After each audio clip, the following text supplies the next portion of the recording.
Hello. I enjoyed your performance a great deal. That worked! Here, have some money.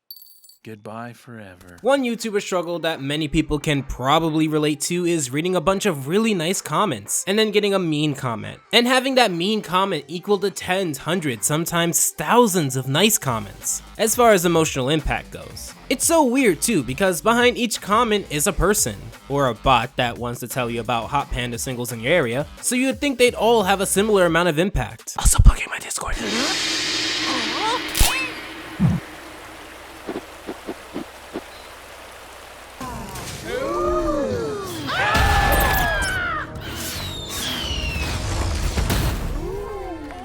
So if you couldn't tell from the title of this episode and my little intro, this episode deals with other people's opinions of oneself. This dragon here doesn't matter and is in fact gone after a minute or two. But they are such a visually and conceptually interesting being that it's okay, because come on, a fireworks breathing dragon, that's not something you see animated every day. I warmed up to Badgerclops at this stage. I remember earlier how I talked about how he was my least favorite out of the trio. He's definitely not anymore. I love how his dialogue cannot be confused with the others. He's generally more caring, more observant, and because he's self-described as such, also pretty sassy. I like the action here. While it's no Infinity Train or even 12 Forever, its heavy leaning on comedy does separate it from the others. There's a lot of jokes going on, while the citizens of Pure Heart Valley pretty much scream in terror. This monster is even referred to as an Impressasaur. They labeled this monster as such to do cool moves to.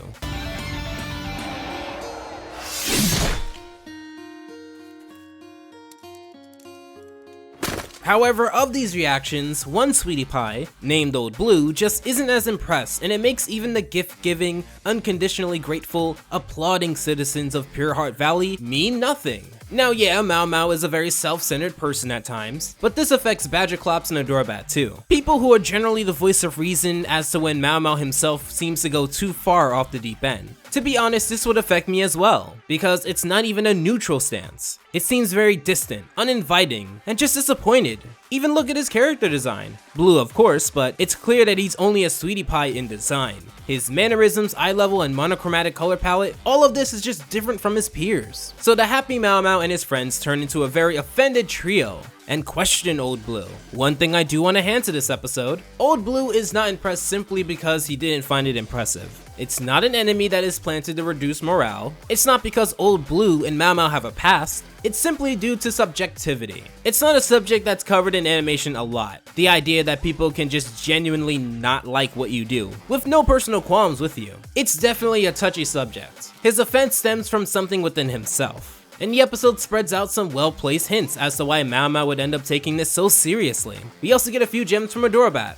Moving on, I want to point out something that I don't see in many cartoons that I cover. Okay, here's what we know so far. His name is Blue. His job is being a therapist. He drinks tea.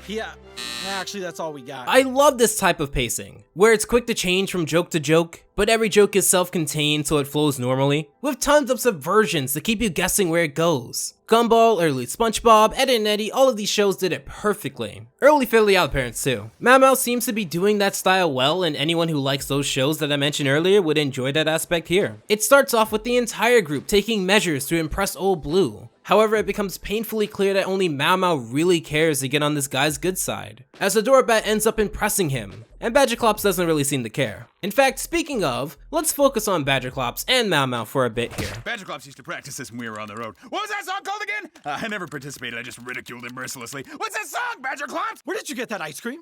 I bought it with the money I got from Blue. Listen to me, you little downer. Before this day is done, I will earn that ice cream. I love their quirks, and the way that they just switch to something else in the middle of a scene. It does lead into a pretty great scene that is both fantastic and embarrassing. As Mao Mao dances his heart out, it becomes painfully clear that some repressed memory is causing him to want to overdo everything, in the hopes of impressing this dude. He completely abandons rational thought when dragging a random citizen to help him, once Badgerclops gets over it. It doesn't appear that Old Blue is, well, depressed. He seems more melancholy. Maybe his natural sense of contentment is just a little more sad looking than the others, which makes sense because if they live in a village and this village is full of people who are naturally happy, then are they really happy? Or is that just their natural normal state. Maybe they do get happy, but sometimes they're just smiling and that's just them being content. It's like when a dog is panting, it looks like a smile, but it's just that's how they naturally look. It's not that they're necessarily happy. Old Blue doesn't have a scene where it's completely clear and obvious that he's sad, like ruining a happy day for another sweetie pie or something like that. He seems to keep to himself, which is unlike the others. Mao Mao goes through increased efforts to try to impress him, which also has a gem in it. I can eat this super sour candy. Really? Watch. All right, I can't. That's just my type of humor. Even though this scene has a level of creepiness to it that many other shows would simply not handle well, I found this to be just fine. It does seem weird that Badger Klops would just sit on the side, and I guess since I'm still learning his character, he probably just lets Mao Mao run his course passively, or maybe it's the food distracting him. It's probably the latter. Their struggle gets to a height with this car. They play up a few tropes such as Old Blue trying to get into the car, and Mao Mao being able to run as fast as a moving car. The shaky cam and trip at the end into the trash cans having this slow-mo effect, that was just icing on the cake. Even though it's pretty clear to everyone around him, Mao Mao still at this point doesn't want to admit that he wants everyone around him to be impressed. Because of this, we finally get to see the repressed memory that he's been hiding from us.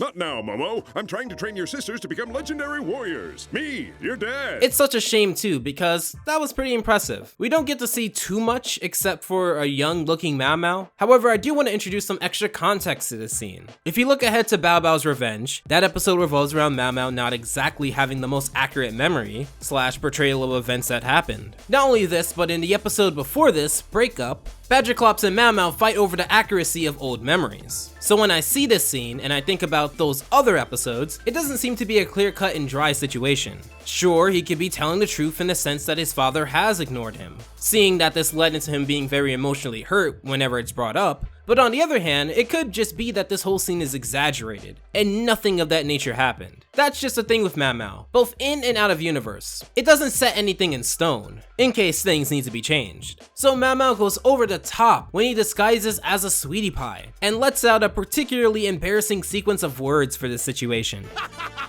I knew it. I knew it. I knew you loved me, Daddy. Daddy. Daddy.